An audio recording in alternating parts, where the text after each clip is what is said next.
So, going to start off with some mild steel tube. So I've roughed it out, it's about 100, I think I need about 95. Yeah, so about 100. I think it's about 22.22. It's about 3 mil in thickness.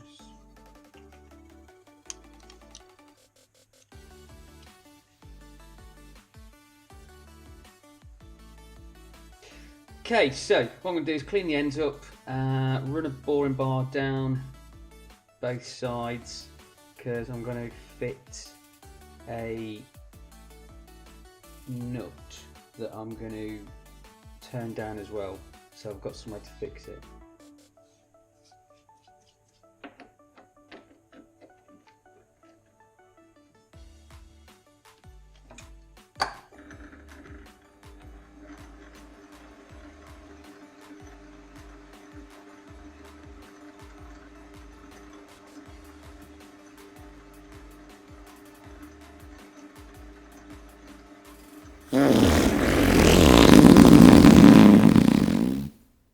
Yes, I managed to film the entirety of the lathe sequence with the tool post obstructing all of the work. Well done. Anyhow, all is not lost. I've got some okayish footage here and there that I'll just have to talk through. So what I've done is basically faced off both ends of the bar and then just cleaned up the internals with a boring bar, because I do intend to later on turn this bar between two centres. One of the ends I've also put a 20-degree angle. Now that's basically for when I install the nut. Okay, so this is the nut. I've got a bag full of these. I can't remember where I picked them up, but I believe they're called extension nuts or connection nuts. And it just seemed perfect. They've got the right amount of threads, or a lot of thread engagement, which is probably a bit overboard, but yeah, I'm happy with it. So what I was going to do, what I did, sorry, is turn down the nut in the lathe, just basically match it up to the same diameter of the inner tube.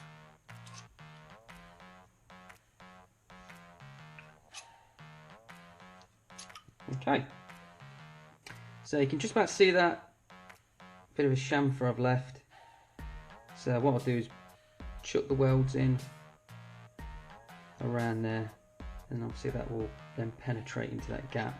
So when I do face it off, grind it flush, there's going to be something holding it in there.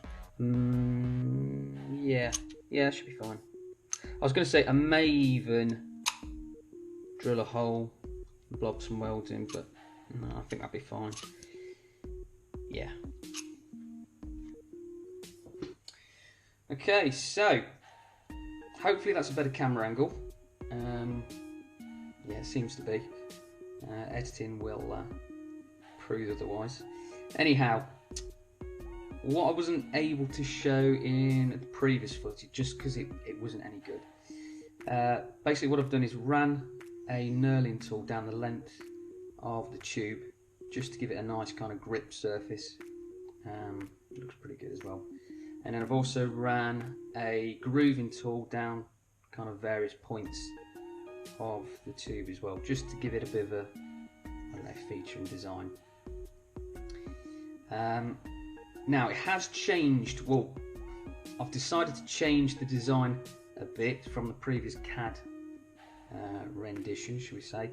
So I'm not going to drill holes at various points within the groove sections, because to be honest with you, I don't think it really needs it.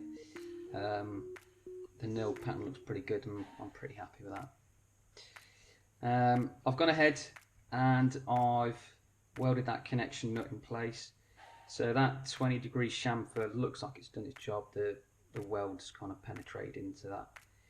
So all I'm going to do now is just put it in the lathe, face it off, clean it up, and then we'll move on from there. So that last bit of lathe work was a bit sketchy, shall we say.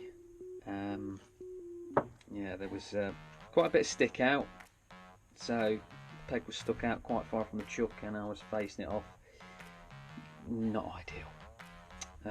So the faces, they aren't perfect, but they've done the job, so happy with that.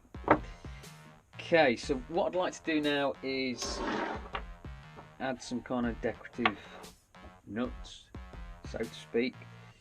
So yeah, basically just press fit these on. So what I've done is I've bored out the threads on these, and they've got quite a nice interference fit, so I'm just going to press them on. Reason I've put them on there, I just like the look of them. I think it's just a different, well, nice kind of different contrast of material. And as well as that, it's kind of a sacrificial part as well. So if I'm riding the bike along and I happen to kind of tilt it enough to kind of drag the peg on the road surface, it'll only be the nut that kind of gets scuffed up. So once it gets to a point where it's just nothing left, I can just bin that and chuck another one on. What I'm going to do now is put a coating on it that's going to protect it. Now I don't want to paint these, or yeah, I don't want to paint them. I like the look of kind of the metal finish. So what I'm going to do for that is just use some beeswax.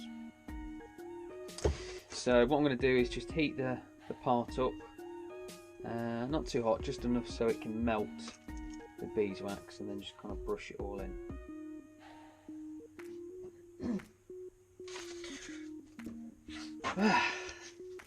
Right, it's getting colder.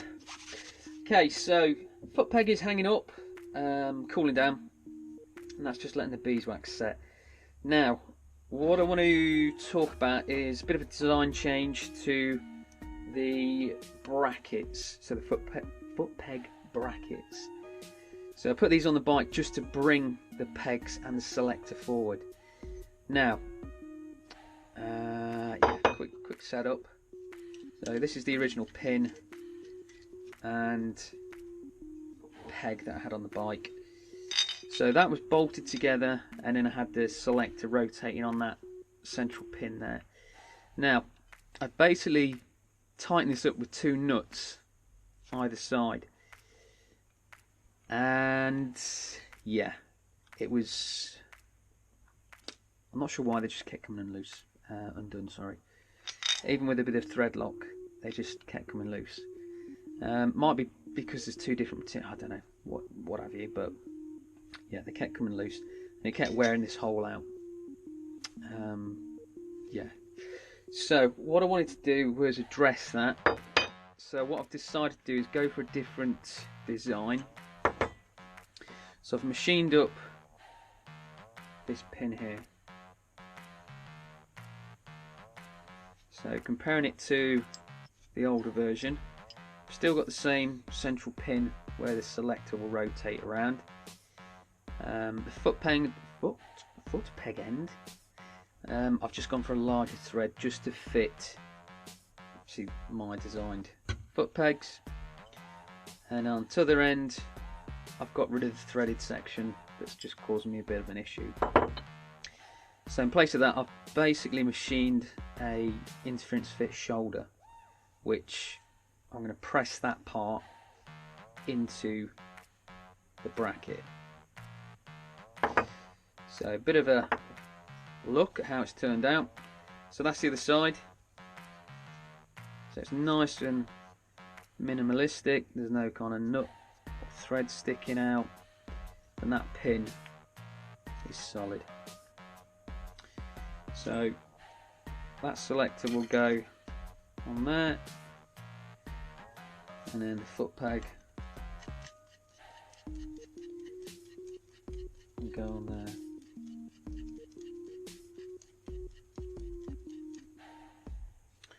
Like that. So there's a bit of slop I need to address that. I'm going to put some washers in place there, some nice brass washers, just to tighten everything up.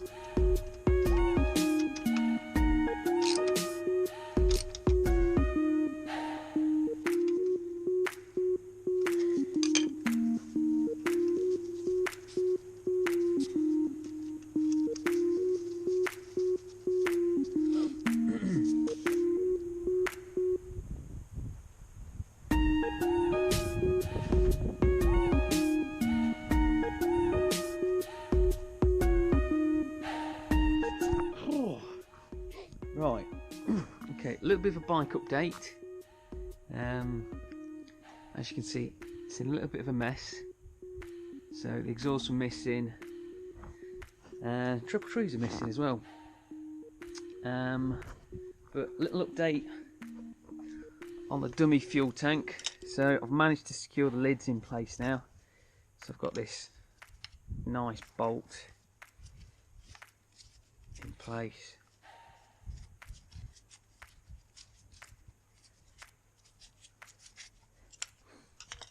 So if you follow me on Instagram, you've probably seen this already, but so on the inner lid,